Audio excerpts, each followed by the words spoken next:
Olá, pessoal. Estamos aqui de volta. Espero que você esteja bem. Obrigado por nos acompanhar. O Jornal O Dia está promovendo uma série de entrevistas com pré-candidatos a prefeito da cidade do Rio de Janeiro. E detalhe, hein? Estamos fazendo isso também com a Prefeitura de São Paulo. E vamos alargar para outras prefeituras importantes também do nosso estado, aqui no caso do Rio, e tomara que consigamos também em outros lugares. Nunca o papel da imprensa foi tão importante como em nossos dias para ajudar os eleitores a conhecer candidatos e propostas. Democracia, cidadania, participação popular e isenção são compromissos históricos do jornal O Dia. Uma escolha que seja fruto de informação e reflexão certamente nos levará a uma decisão que promoverá desenvolvimento humano, social, econômico e cultural.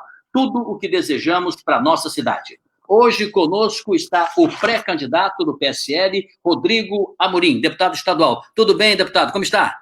Tudo bem, Sidney, todo mundo aí que nos ouve, que nos assiste. Muito obrigado ao Dia, ao Grupo Dia pelo convite, a você também, muito obrigado pela oportunidade. Você sabe, Rodrigo, que é muito importante você estar aqui também, porque há sempre atribuído a seu nome, vírgula, alguma polêmica, alguma coisa assim mais espinhosa, difícil, e nem sempre você tem condições também de falar sobre aquilo, explicar melhor, não é? Ou ratificar quem não gosta de você para não gostar mesmo, ou para ratificar para quem gosta de você, dizer, não, era o que eu pensava, ou para aquele grupo de indecisos que, ao ouvir a sua explicação, a partir dali vai formar um juízo mais correto. Acho que essa é a melhor maneira da gente expor ideias, né? Que você possa falar sobre elas e ser questionado, se for o caso, isso é muito importante. E conosco aqui, viu, hoje tem um jornalista de altíssimo nível, Aloy Jupiara, que vai também fazer perguntas, representando também aqui todas as nossas reportagens, os editores também. Tudo bem, Aloy? Tudo bem com vocês. Olá, amigos. Estamos num momento importante de começar a conversar sobre eleições, né? E estamos juntos, vamos nessa. Aloy, eu tinha até uma perguntinha aqui na ponta da língua, mas o convidado ele tem para mim assim, aquela importância de abrir e também de fechar, né? Além da participação no curso da entrevista. Então você pode fazer a primeira pergunta para o Amorim e o nosso cronômetro já começou a rodar. Já começou, então vamos lá. Deputado, nós estamos vivendo uma situação muito grave no país e no mundo inteiro com a pandemia, e a pandemia tem um impacto na saúde gravíssimo e na economia também pesadíssimo. A previsão é de uma recessão com o PIB 6% abaixo. Como será administrar a prefeitura num ano com uma recessão tão pesada? Como o senhor vai fazer para as finanças, para adequar as finanças a esse quadro tão negativo na economia? Amorim, sua resposta. Olha, Aloy, primeiro te cumprimentar, dizer que é uma envergadura. Primeiro, uma honra dizer que ter dois jornalistas de envergadura, tu e do Sidney aqui, para mim é muito gratificante e me dá muita honra.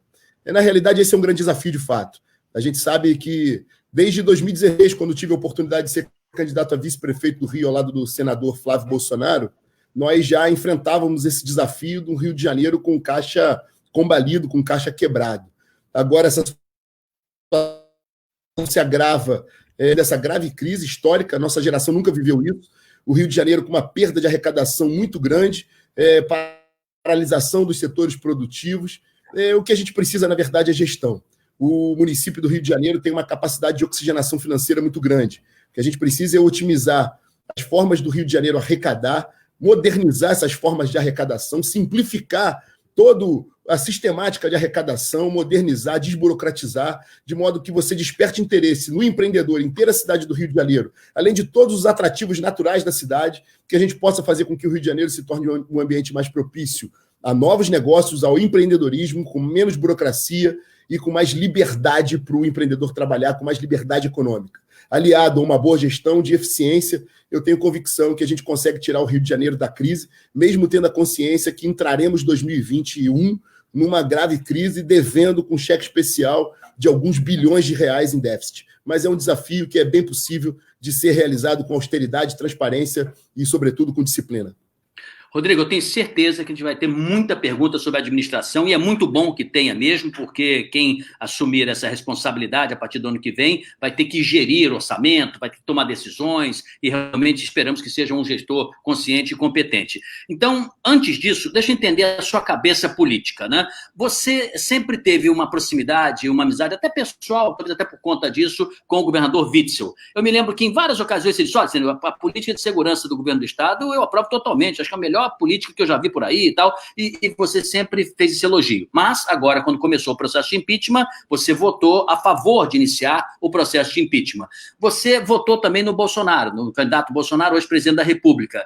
Não sei se votaria novamente, mas você, se não se considera bolsonarista, também eu nunca vi você atirando contra, nem nada disso. No entanto, bolsonaristas hoje estão alojados, muitos deles no Republicanos e, imagina-se, apoiando o atual prefeito Marcelo Crivella. E contra Crivella você já falou muito mal muitas vezes. O pior prefeito e tal. Como é que é essa sua cabeça? Você tem boa relação com o Witzel, votou pelo processo de impeachment. Você tem boa relação com os bolsonaristas e com o Bolsonaro, mas não está com eles. Você está no PSL.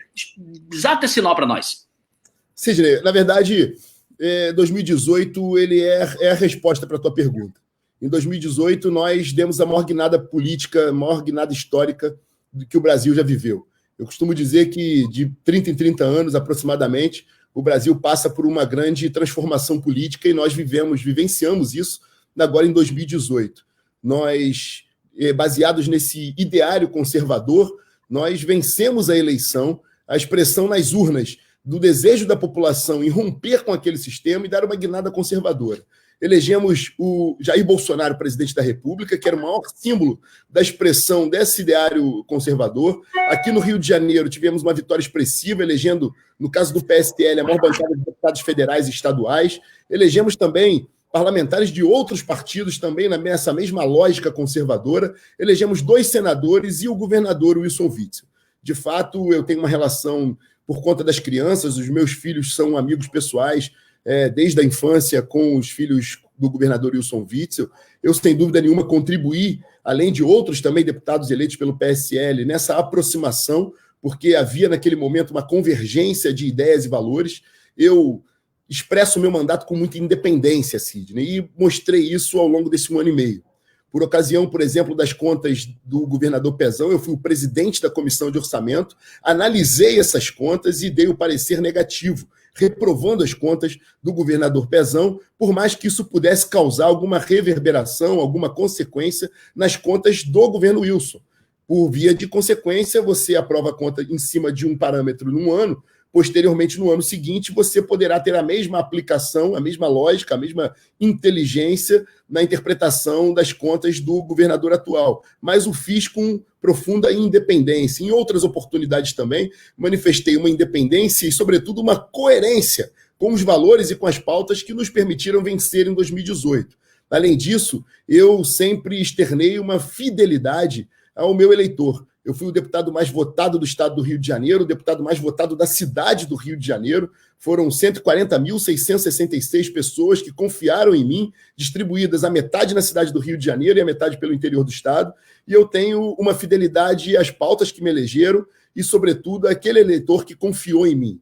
Agora, por ocasião dessa crise instalada por conta desses casos de corrupção que aparecem no governo do estado, ligados à saúde, nesse período do coronavírus, eu votei favorável, eu me posicionei e assinei favoravelmente a abertura do processo de impeachment do governador, porque é dever do legislativo a fiscalização, e também fui signatário do pedido de CPI do Covid-19, que visa investigar aí todos os gastos e essa contratação da OAS e ABAS por ocasião do coronavírus. Então, o meu posicionamento é de profunda independência. Eu sou fiel às pautas, ao ideário conservador que foi vitorioso em 2018, e num gesto de coerência, uma pré-candidatura é colocada, porque eu considero que nós devemos oferecer à cidade do Rio de Janeiro aquilo que oferecemos e que foi muito bem aceito em 2018. É com base nisso que eu sigo esse pensamento de profundo amor ao Rio de Janeiro, mas também de profunda coerência, de modo que possamos levar uma oportunidade de transformação para a cidade do Rio de Janeiro.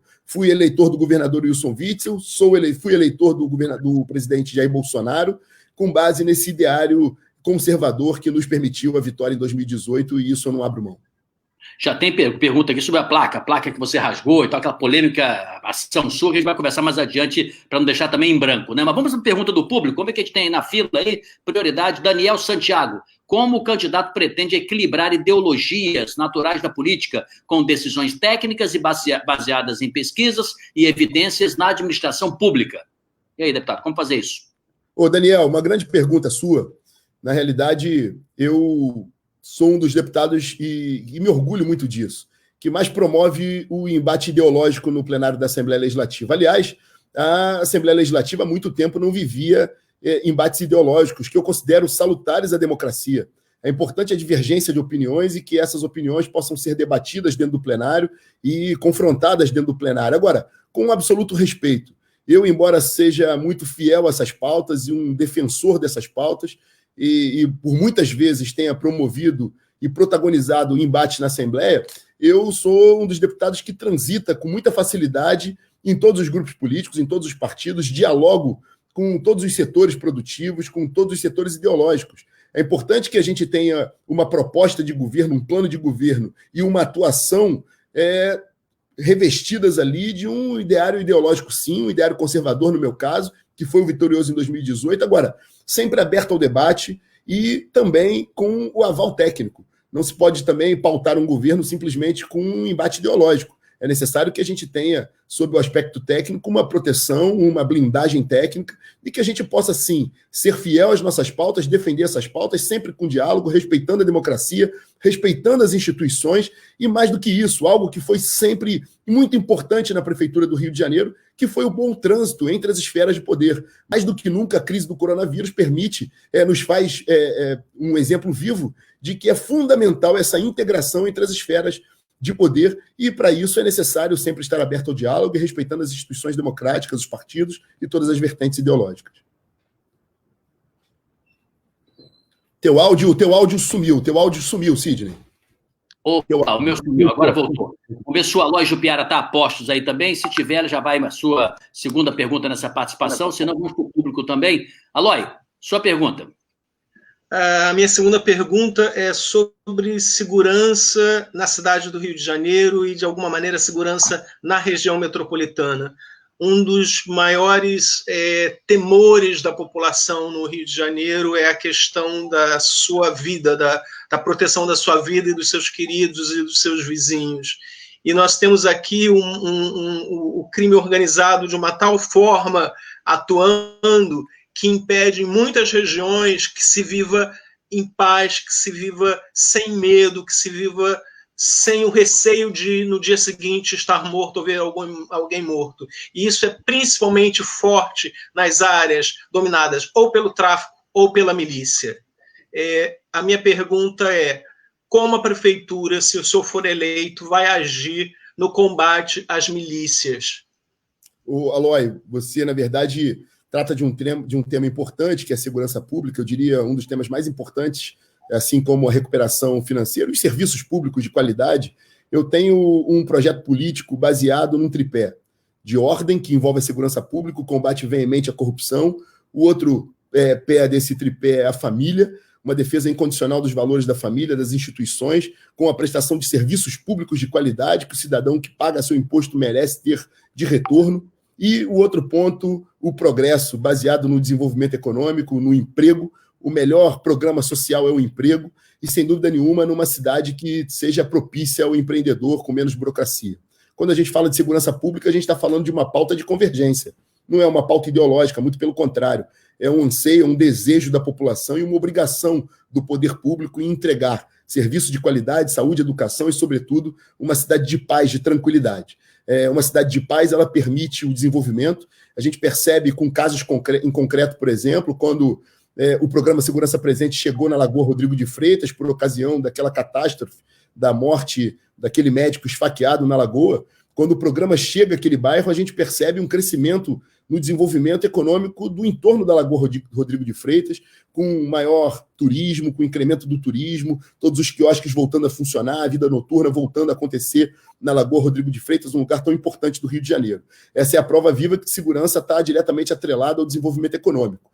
E aí eu diria o seguinte: a prefeitura, como manda a Constituição, ela faz parte do sistema de segurança pública. É papel da prefeitura, através da sua guarda municipal, que eu pretendo transformar em polícia municipal. Desde já anuncio armada, porque não existe poder de polícia, não existe coerção estatal sem arma de fogo. As armas salvam vidas e, sem dúvida nenhuma, o policial militar, o policial da Polícia Municipal, o policial militar, as forças de segurança do Estado integradas, junto com os programas de segurança pública, como o Programa Segurança Presente, poderão devolver a tranquilidade, pelo menos de ir e vir, do cidadão do Rio de Janeiro, da cidade do Rio de Janeiro, promover o desenvolvimento econômico e, mais do que isso, coibir aquele pequeno delito, liberando a Polícia Militar para o enfrentamento de crimes de maior gravidade.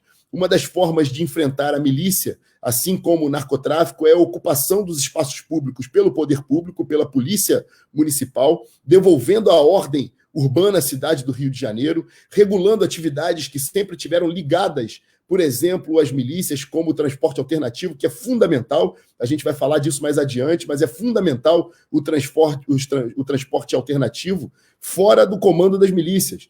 É fundamental que a gente não tenha bandido de estimação. Uma integração das forças de segurança e, sem dúvida nenhuma, com a Guarda Municipal agindo no controle urbano, na ordem pública e também controlando as atividades que muitas vezes estão ligadas à milícia, como, por exemplo, a exploração de serviços, de gás, a expansão das áreas de favela, das áreas dominadas por essas quadrilhas que ficaram muito desgovernadas agora nesse último momento da Prefeitura do Rio de Janeiro. Esse conjunto de força, com uma polícia municipal atuante, e também com a ordem pública e com o ordenamento da cidade do Rio de Janeiro, é uma ferramenta importante para a gente combater o crime organizado, seja ele qual for, ou o tráfico ou a milícia. Deputado, o assunto acabou encaixando aí aquela oportunidade da história da placa, né? Durante meses nós convivemos com aquela pergunta, né? Quem matou Marielle e quem mandou matar Marielle? E quando o seu nome é lembrado, sempre volta aquela história da placa, né? E eu já sei a sua explicação em relação à sua preocupação quanto à ordem pública, mas eu podia ter falado aquilo sem exibir uma placa Marielle. Então, quando se faz aquilo, se cria uma série de interpretações. O que falta ainda explicar sobre aquilo? E essa pergunta, quem mandou matar e quem matou Marielle? Como é que o senhor pode ajudar a respondê-la? Olha, em primeiro lugar, fazer uma saudação aqui à Polícia Civil do Estado do Rio de Janeiro, que, no primeiro momento, logo no início do governo, prendeu os assassinos. Obviamente que, como cidadão, como parlamentar, eu cobro a efetividade das apurações e a punição, não só dos assassinos, mas dos mandantes do crime. Eu não tenho dúvida, Sidney, que esse gesto de retirar aquela placa clandestina, irregular, ele foi um gesto de restauração da ordem e um gesto de posicionamento político, sim. Como cidadão, eu sempre ando pela cidade do Rio de Janeiro, como faço até hoje, ando de metrô, circulo, conheço essa cidade e tenho orgulho de viver nessa cidade.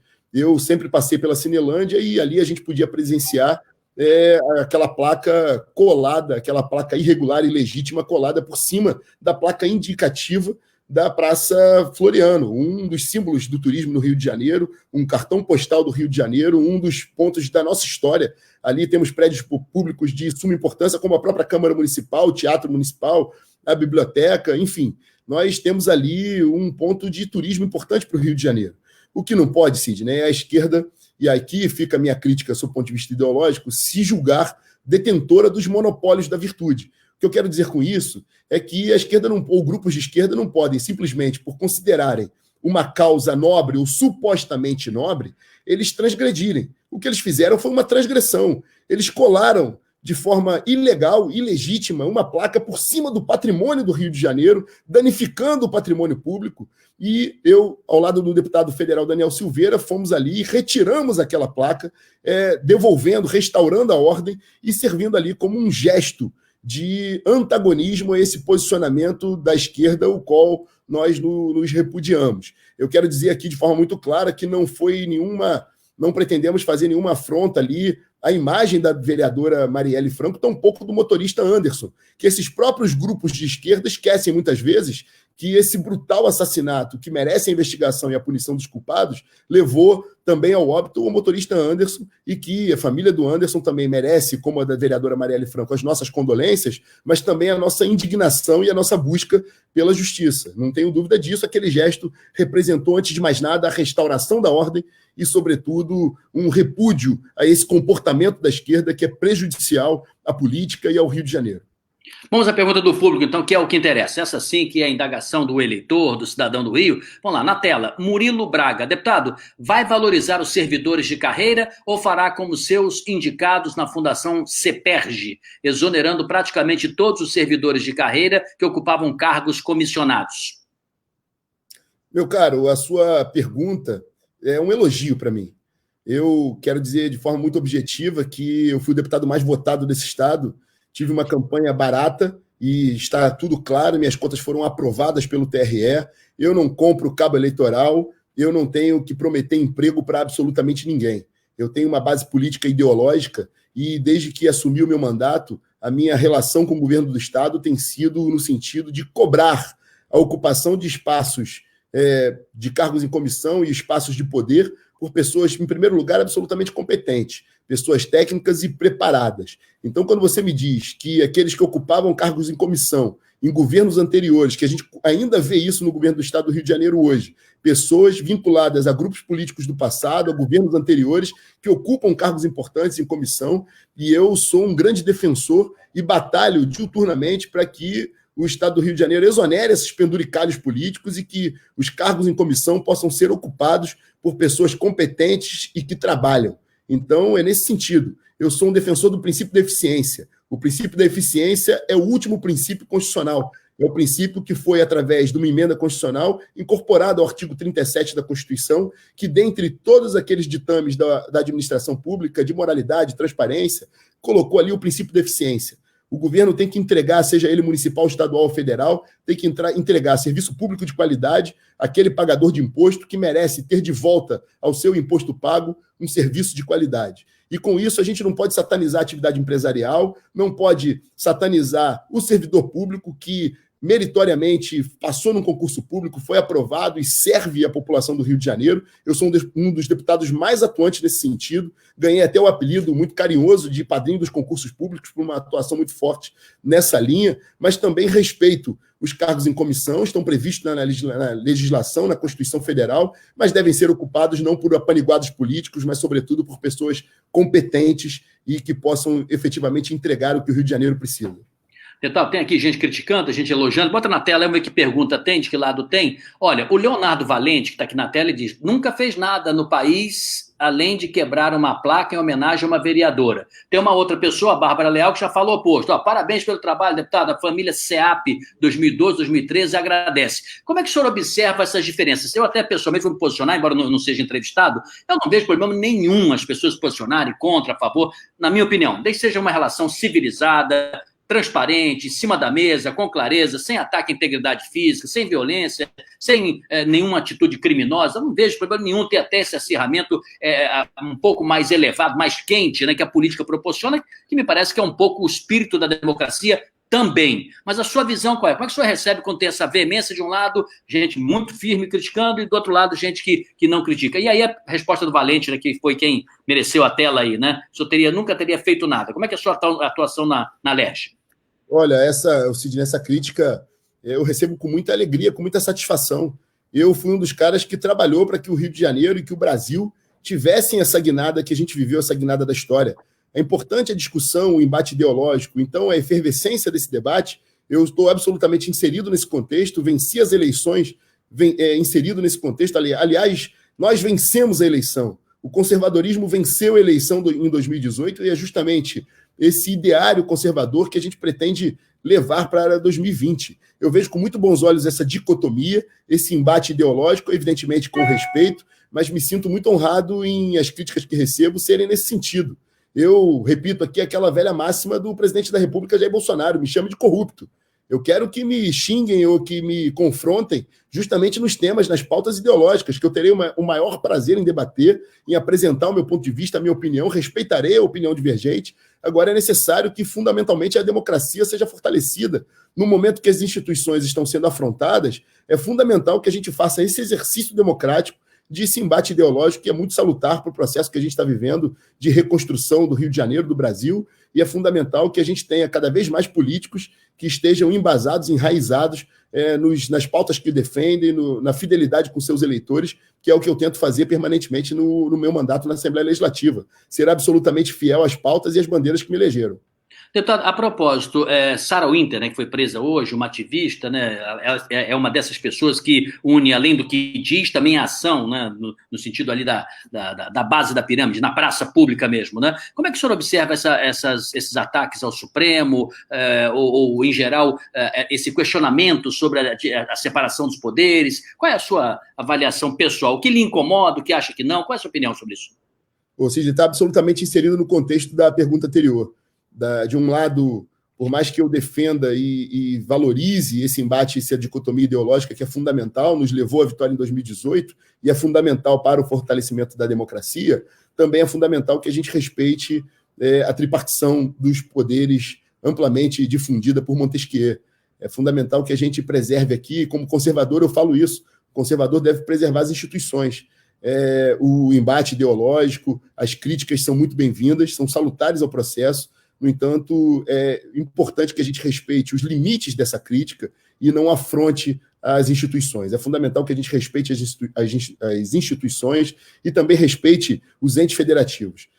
O Rio de Janeiro já viveu, na sua história, uma união dos entes federativos, governo federal, o governo do Estado e o governo municipal, e isso foi extremamente benéfico para a população do Rio de Janeiro. É fundamental que a gente volte a viver esse tempo de união das três esferas de poder e das instituições, o legislativo, o executivo e o poder judiciário, se respeitando e exatamente cumprindo o seu papel constitucional sem nenhum problema. Então, eu sou favorável a toda manifestação política, eu sou favorável à liberdade de expressão, antes de tudo, sou favorável à liberdade individual. Eu não posso conviver num momento hoje em que as manifestações na Inglaterra, por exemplo, depredam a estátua de Churchill, que foi o maior defensor das liberdades individuais. É inconcebível.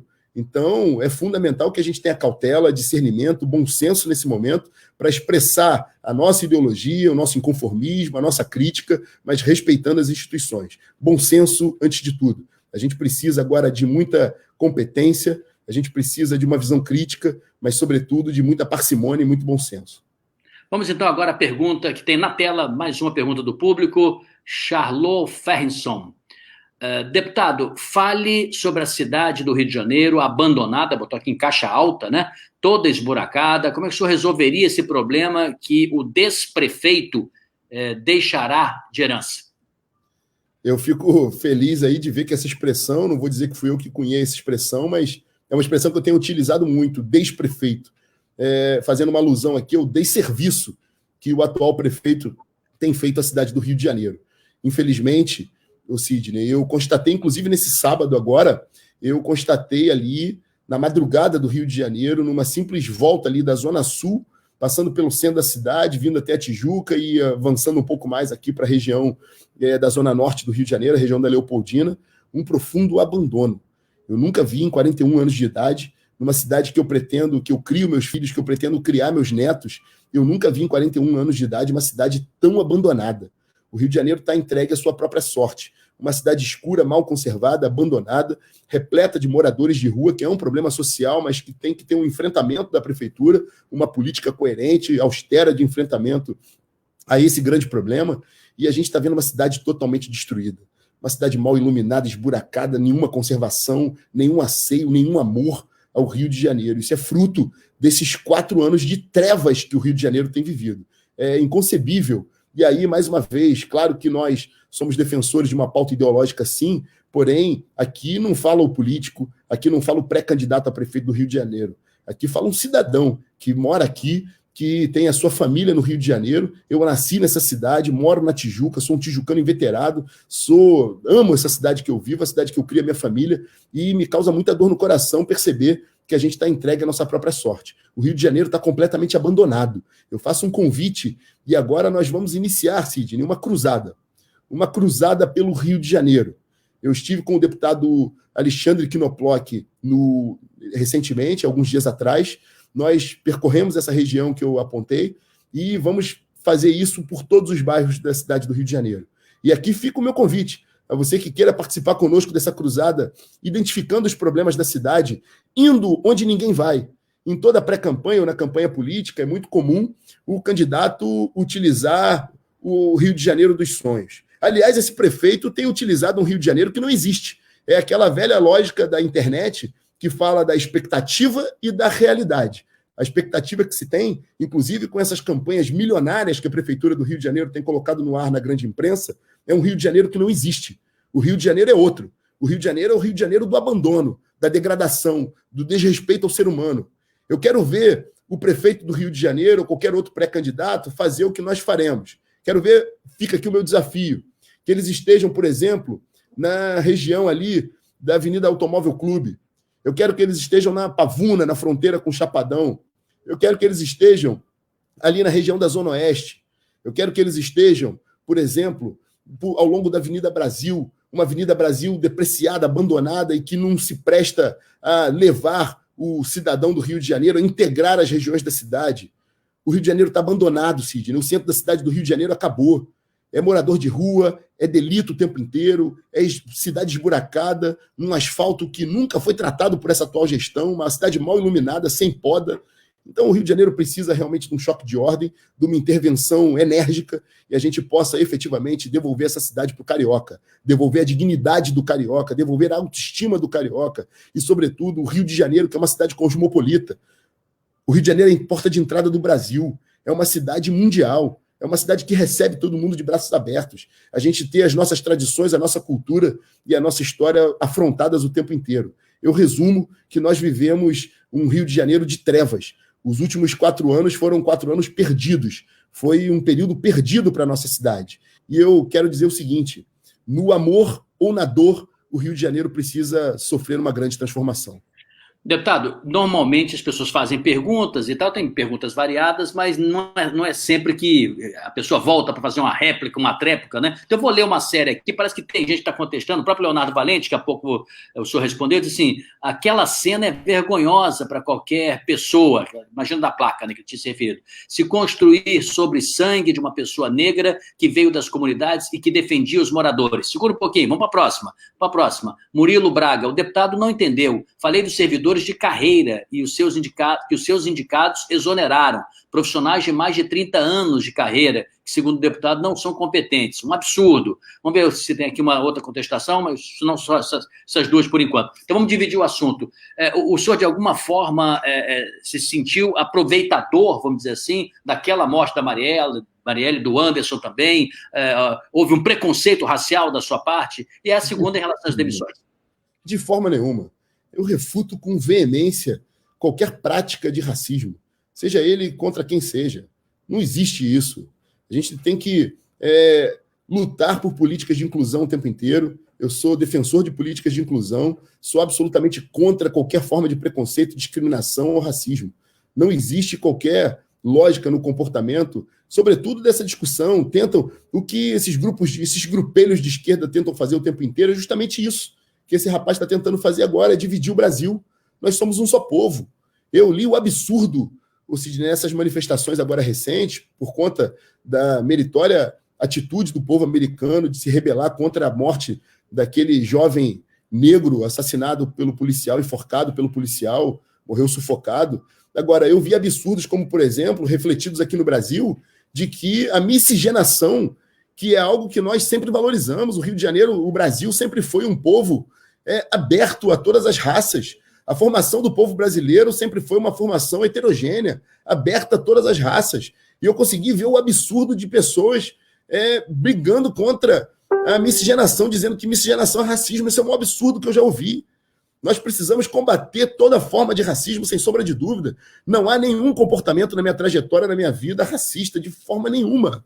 Eu quero dizer que aquele gesto, mais uma vez falando da placa da Marielle, foi um gesto, sim, de restauração da ordem, foi um gesto de antagonismo a um comportamento da esquerda que eu critico com veemência. Porém, fica aqui a minha condolência à família da vereadora, do motorista Anderson, e a memória da vereadora, que dentro do seu grupo ideológico teve a representatividade dela, foi escolhida, e eu respeito as decisões da democracia, foi escolhida por uma parcela do povo carioca que a elegeu, a colocou na Câmara de Vereadores e lá vinha fazendo um trabalho de muita fidelidade às suas pautas, as pautas que eu sou totalmente contrário, mas as pautas que ela defendia, que merece aqui o nosso carinho, nossas condolências.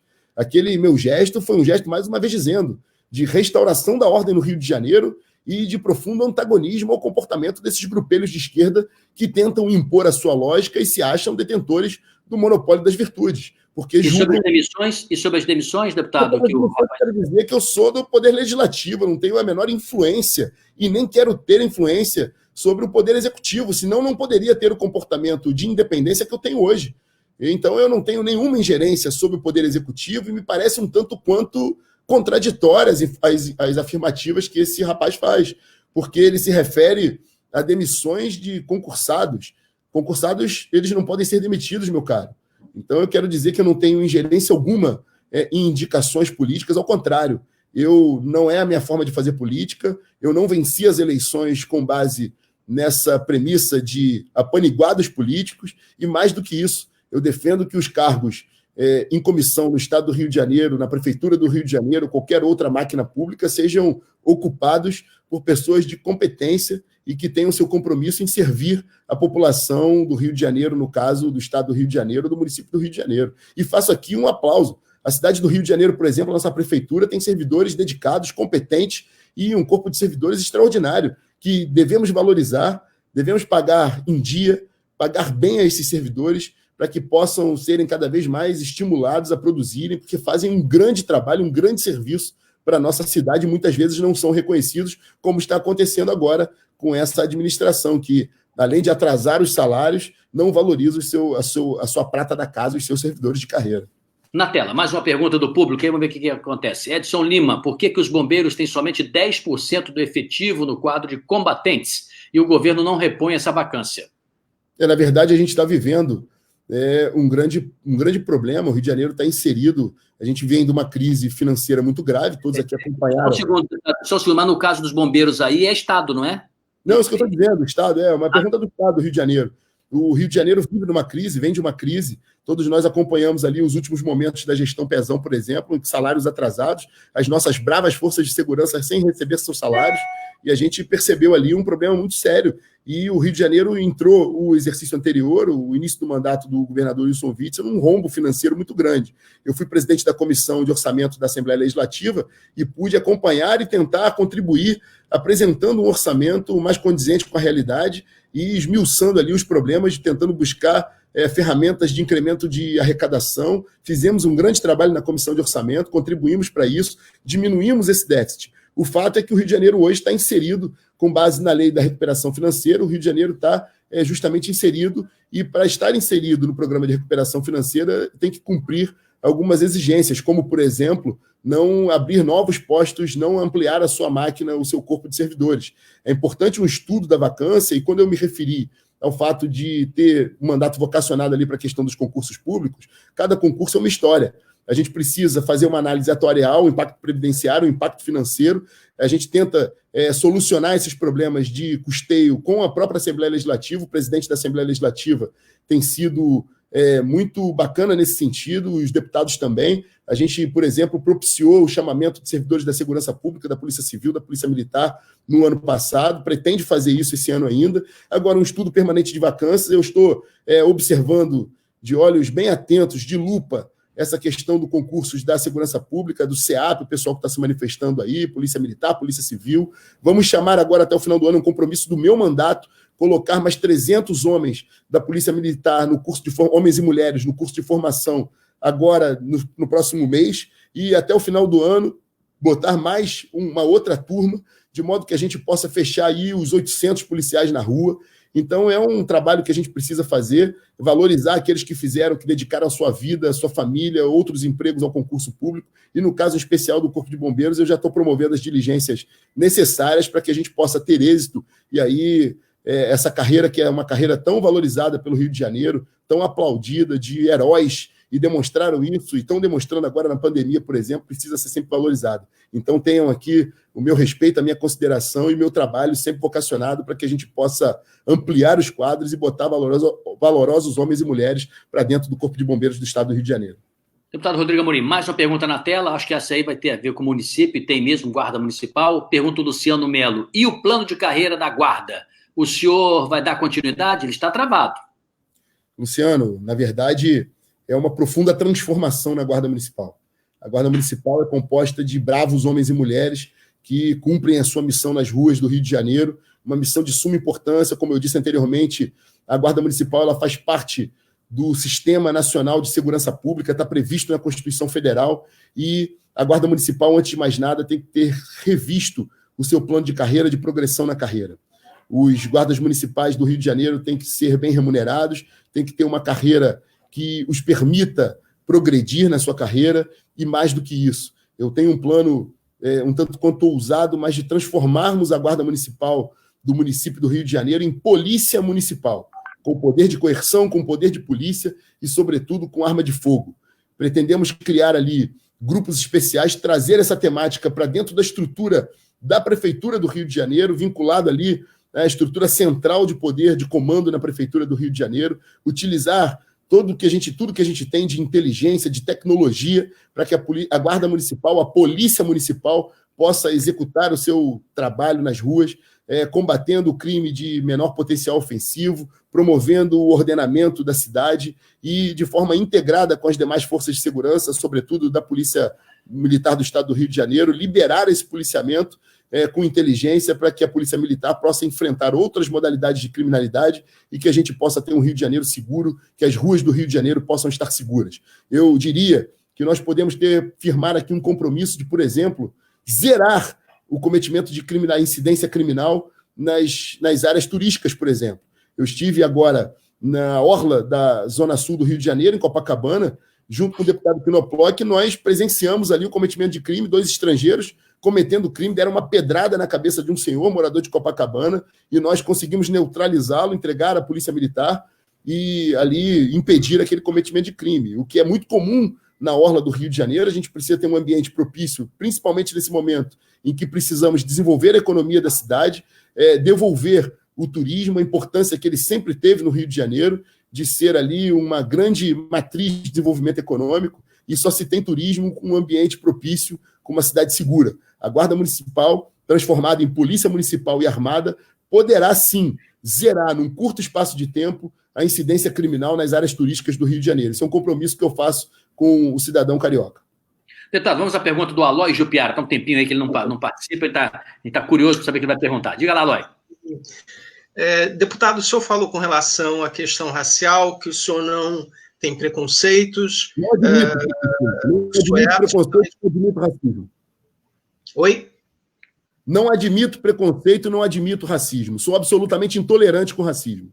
Com racismo, isso. Eu queria saber a respeito da sua posição com relação aos grupos, à população de gênero, a questão de gênero LGBT. É uma população vulnerável que sofre violências diárias na cidade, são assassinados e tem ainda falta de espaço de proteção, de ajuda do poder público. Se o senhor for eleito, o senhor vai ter dentro da sua prefeitura algum tipo de unidade, de grupo de apoio aos grupos LGBTs? E outra pergunta, o senhor vai apoiar a passeata gay, a passeata do orgulho gay? Ô, Aloy, hoje, infelizmente, o cidadão do Rio de Janeiro, o carioca como um todo, está vulnerável. A gente está vulnerável a esse incompetente, omisso prefeito da cidade do Rio de Janeiro. Aliás, o Crivella 21 é mais grave do que o Covid-19. E é para isso que a gente está lutando, de modo a não demitir esse prefeito, não permitir que ele continue fazendo o estrago que vem fazendo na cidade, em 4 anos de profundo abandono. Agora, por óbvio, que nós temos que tratar desiguais com desigualdade. Políticas de inclusão são muito bem-vindas, desde que se respeite a todos os cidadãos. Eu quero dizer, e muita gente não sabe, aqui uma grande oportunidade de eu dizer, por exemplo, que eu fui secretário municipal na Baixada Fluminense. Eu atuei em Mesquita, atuei em Nilópolis. E em Nilópolis, por exemplo, eu fui um dos organizadores ali da Marcha pela Diversidade Sexual.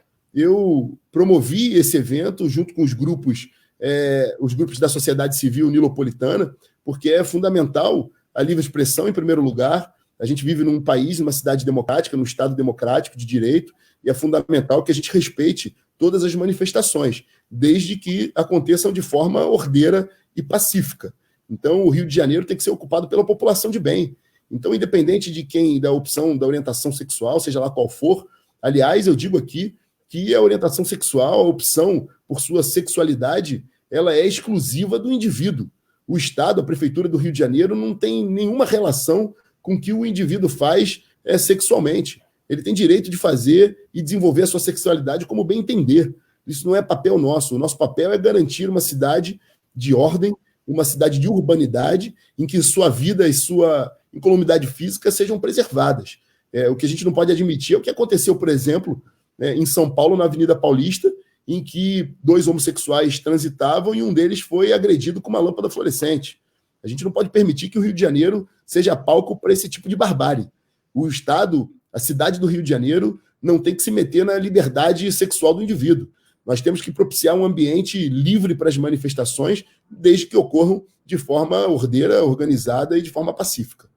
Deputado, muito importante essa sua afirmação em resposta à loja de Piara. Não entra na minha cabeça, sabe, deputado, por exemplo, que se tenha uma composição de um trem, que entra um rapaz ou entra uma moça, pela roupa que está vestindo, pelo cabelo, cor do cabelo, pelos trejeitos, eventualmente, por um comportamento qualquer, às vezes está saindo da escola ou está indo para casa. Enfim, a pessoa entra num trem e tem um grupo de 5, 10 outras pessoas, aparentemente se dizendo heterossexuais, essas coisas não interessam também se são ou se não são, mas que passem a fazer gracinhas, que passa a brincar com a pessoa, passa a empurrar a pessoa, ou eventualmente passa a agredi-la, né? Alcoolizados ou não, façam isso. Eu realmente não compreendo, quer dizer, como é que nós não podemos, a sua resposta parece muito feliz nesse sentido, como é que não pode conviver com a individualidade da outra pessoa? Está lá em paz, está fazendo o seu trajeto, está fazendo o meu. Qual é a razão que faz alguém achar que tem que bater em alguém, tem que agredir, tem que empurrar para a composição do lado de fora? Não entra na minha cabeça, não faz sentido isso. Sidney, é importante a gente destacar, e eu me coloco como um político conservador. E nós, conservadores, devemos, antes de mais nada, proteger e preservar, conservar as instituições e, sobretudo, a vida. E quando a gente fala da vida humana, a vida humana tem que ser defendida o tempo inteiro. Nós temos que... A vida humana é inegociável, é inalienável. E a liberdade do indivíduo também é algo inalienável. Como político, seja como deputado, como pré-candidato a prefeito do Rio de Janeiro, se Deus permitir e for a vontade dos eleitores, nós precisamos ter uma cidade que receba de braços abertos, que permita que o indivíduo exerça a sua liberdade como bem entender. Isso não é problema da Prefeitura do Rio de Janeiro. Nós temos que preservar um ambiente de ordem, um ambiente de paz e, sobretudo, preservar a vida e a integridade física desses indivíduos. A gente também não pode permitir que tentem pautar que esse seja um assunto conservador ou que seja uma pauta da direita, ataque a grupos que estão ali identificados pela sua opção sexual. Longe disso, os conservadores têm uma defesa incondicional da vida e da liberdade. Essa pauta não é uma pauta nossa. Nós não somos favoráveis a nenhum tipo de preconceito ou racismo, algo do gênero. Muito ao contrário, nós precisamos de uma cidade de liberdade, de profunda liberdade e respeito ao indivíduo. E isso eu tenho convicção que será a pauta da minha atuação, seja como deputado, como eventualmente gestor dessa cidade ou qualquer outro cargo público que eu venha desenvolver. Eu quero deixar isso absolutamente claro, essa não é uma pauta. Nós não podemos também permitir, por outro lado, que determinados grupos de esquerda, mais uma vez dizendo, utilizem essa narrativa, essa falaciosa, mentirosa, e tentam nos impor uma divisão de território. Tentem separar o tempo inteiro homens de mulheres, heterossexuais de homossexuais, negros de brancos, gordos de magros. A gente tem que parar de classificar o cidadão do Rio de Janeiro. O cidadão vive nessa cidade que é uma metrópole. A gente precisa integrar as pessoas à metrópole, independente da sua opção sexual, da sua cor, do seu credo. A gente tem que garantir a liberdade. Como conservador e defensor das instituições, nós defendemos a vida e a liberdade do indivíduo, independente de qualquer classificação que ele possa ter. Aliás, esse é um hábito da esquerda e não nosso. A esquerda quer dividir o tempo inteiro, dividir para conquistar. E conosco esse papinho não vai colar. Pergunta do público. Vamos ver o que temos aí já na fila de perguntas, começando pelo Renato Dantas. Deputado, fale sobre planos para a saúde e educação para o nosso município. Olha, eu vou falar pela saúde, é um tema do momento, a gente está em meio ao Covid. Considero que a Prefeitura do Rio de Janeiro cometeu alguns equívocos no enfrentamento, sobretudo no início da pandemia, demorou a agir, demorou a formatar ali um comitê, um gabinete de crise. É fundamental que se tenha um gabinete integrado de todas as secretarias. Nós temos aqui o Centro de Operações e Controle da Prefeitura do Rio de Janeiro, que poderia ser utilizado para isso e não foi. O Centro de Controle da Prefeitura do Rio não foi utilizado para isso. O prefeito deveria ter assumido essa responsabilidade e ele ter sido o grande gestor dessa crise. E não fez, preferiu delegar. Eu agiria diferente. Nós vivemos uma saúde do Rio de Janeiro e a saúde de todo o município, ela deve se concentrar, o município deve concentrar suas ações de saúde, sobretudo na política de saúde básica, na saúde da família, nas grandes emergências, de modo a assumir o seu papel como gestor do SUS. A contratualização, ela é uma grande saída para o Rio de Janeiro. O município do Rio assumir a sua capacidade de gerir os recursos do SUS, a sua posição como gestor de um sistema integrado e único de saúde, e, a partir dali, assumir os seguintes compromissos. Conversar, dialogar com os demais entes federativos, dialogar, por exemplo, com os hospitais universitários. Se a gente parar para pensar, Sidney, o Rio de Janeiro ele é muito bem dotado de uma rede de hospitais. O Rio de Janeiro não precisa de mais hospitais. Talvez não precisasse nem desses hospitais de campanha. Eu estou me referindo ao Estado e ao município também. Se houvesse um diálogo do prefeito da cidade com... Também, o governo... O teu som fugiu, Sidney, o teu som fugiu, mas eu percebi que você falou sobre o governo federal. Isso, que também tem unidades aqui também, né? Quer dizer, que temos uma capacidade... Exatamente. Nós temos uma capacidade instalada muito ampla na saúde do Rio de Janeiro. Aqui eu estou me referindo à rede federal, à rede estadual e à rede municipal. O que é necessário é haver uma integração entre esses sistemas. O prefeito do Rio de Janeiro pode, através da sua Secretaria de Saúde, por exemplo, dialogar com os hospitais universitários e só hospitais universitários. Temos aqui na cidade do Rio de Janeiro o Hospital Pedro Ernesto, temos o Hospital Gafreguini e temos o Hospital do Fundão, da UFRJ. A gente pode dialogar com esses hospitais que têm um corpo clínico de excelente qualidade e ali chegar para o hospital e dizer, olha, o que você pode me oferecer de alta complexidade? Quantas cirurgias cardíacas você pode me oferecer dentro do seu hospital universitário? E com isso, ir diminuindo esse gargalo da alta complexidade, das consultas com especialistas, porque quando a gente, num primeiro momento, na gestão anterior, a gente amplia essa capacidade e essa capilaridade do programa de saúde da família, que foi destruído pelo atual prefeito, claro que quando a gente aumentou aquilo num outro cenário, num cenário de robustez, de pujança econômica que não temos mais. Nós aumentamos também o custeio. Agora, era fundamental que esse prefeito tivesse a austeridade necessária para não desmantelar a capilaridade do programa de saúde da família, que gera uma consequência positiva em longo prazo, inclusive de diminuição da folha, de diminuição dos gastos, porque a gente consegue, com isso, eliminar no início o agravamento de muitas doenças e que levam a óbito e levam a investimento demasiado em saúde. Então, a ampliação das clínicas, a manutenção das clínicas de saúde da família, a ampliação do programa de saúde da família e, sobretudo, uma emergência de qualidade, ela é o serviço público que a Prefeitura do Rio de Janeiro deve prestar. Além disso, é fundamental que nós possamos apresentar um programa global de saúde 24 horas, a saúde carioca, um programa de saúde 24 horas para o povo do Rio de Janeiro, justamente utilizando essa rede instalada, essa alta capacidade instalada que nós temos aqui na cidade do Rio de Janeiro, com a integração entre os entes federativos e até utilizando o sistema de voucher, contratando no ente privado, por exemplo, a realização de exames, de consultas com especialistas, porque dessa forma, com gestão e austeridade, a gente consegue resolver o problema da saúde. O SUS tem as suas deficiências, tem os seus equívocos, mas é algo que o Brasil foi pioneiro e que o Rio de Janeiro pode muito bem assumir a sua missão de gestor da rede e, com pequenas medidas de transparência, de austeridade, a gente oferecer uma saúde de qualidade, um serviço público de qualidade para o carioca, para o cidadão do Rio de Janeiro. É importante também... Tem muita gente aqui, desde o início da sua fala, botando 181, concurso, PM, muita gente quer saber sobre isso, né? Olha, ó, fala dos concursados da 181 de idade, Polícia Militar do Estado do Rio de Janeiro. Como está fora do objeto central, que é município, se o senhor quiser falar também, isso vai agradar muita gente, que tem muitas perguntas sobre isso também. Há algo que o senhor possa dizer rapidamente?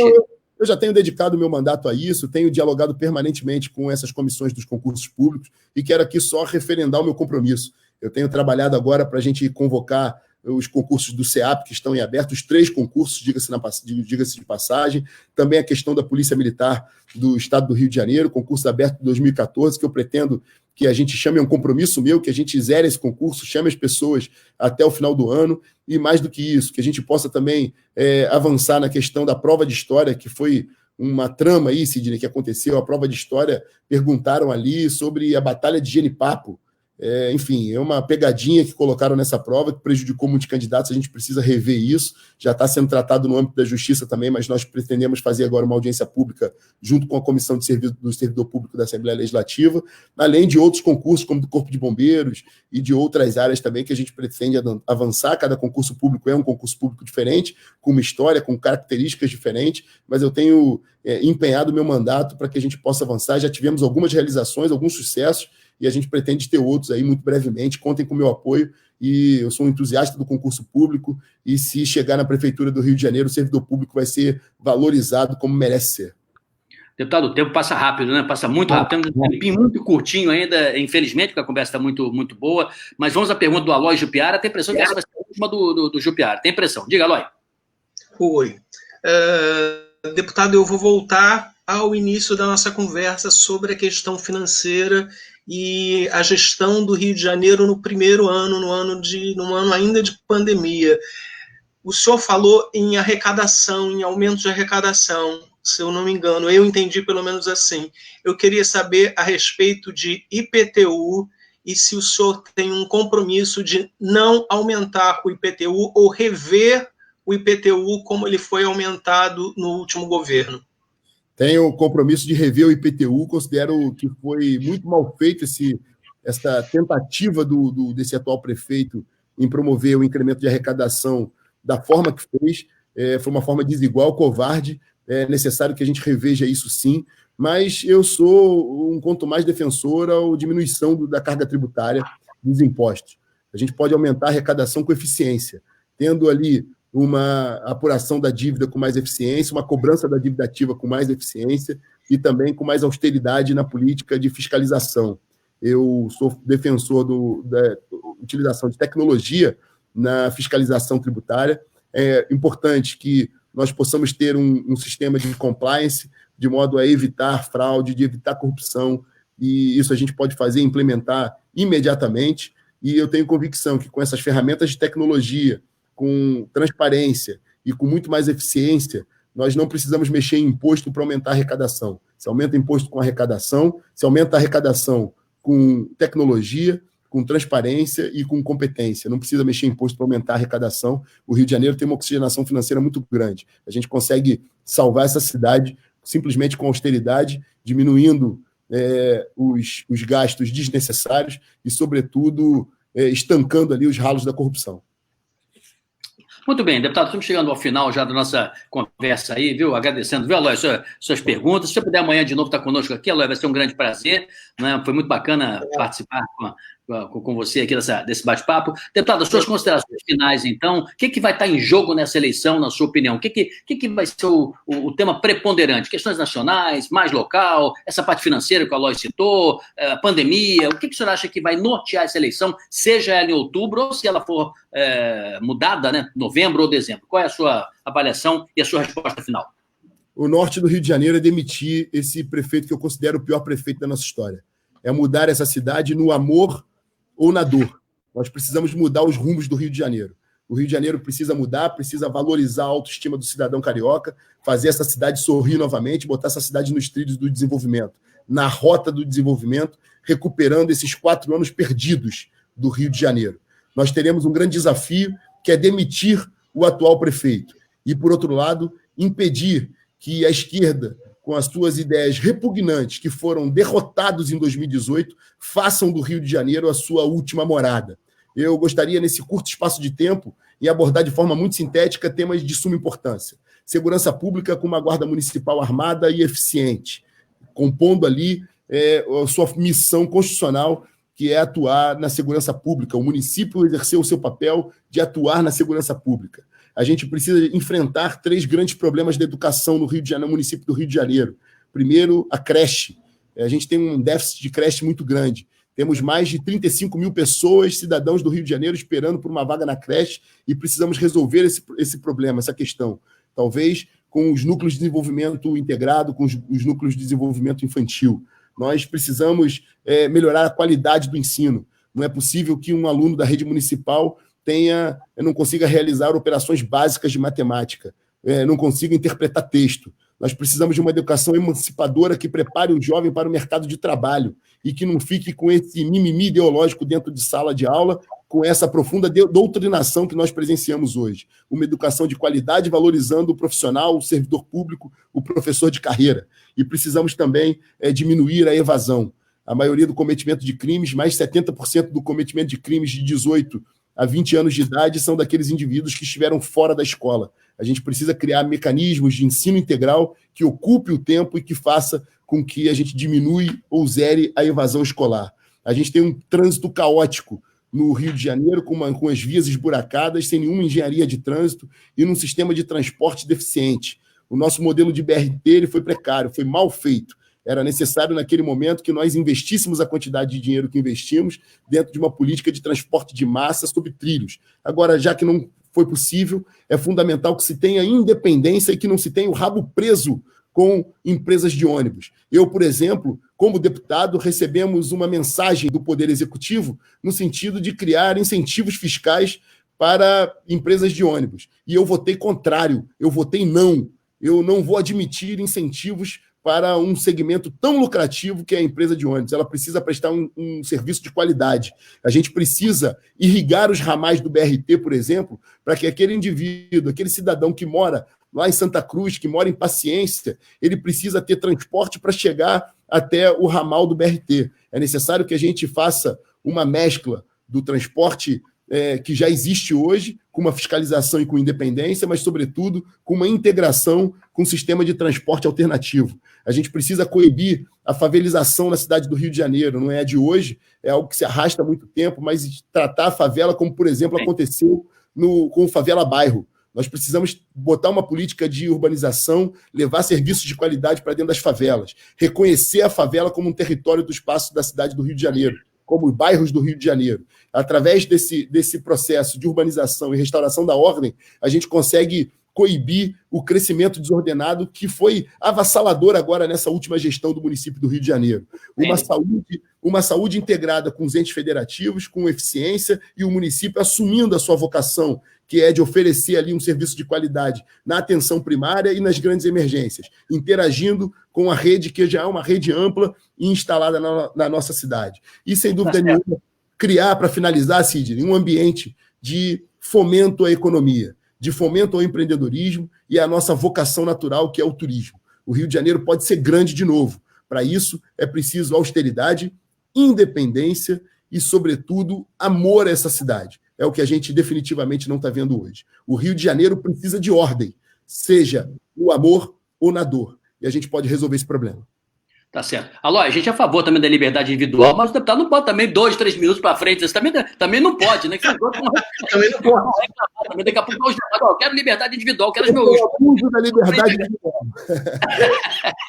Deputado, muito obrigado. Acho que foi uma oportunidade de quem não o conhecia conhecer um pouco mais, verificar se há ponto de afinidade entre seu possível eleitor, ou até, quem sabe, alguém que, ao ouvi-lo, pode ter dito para si próprio: não, esse eu não voto, é do jogo e é democrático. Muito obrigado por ter aceitado o convite do Jornal Dia. E, Aloy, muito obrigado para você também, viu? Espero que você volte, viu?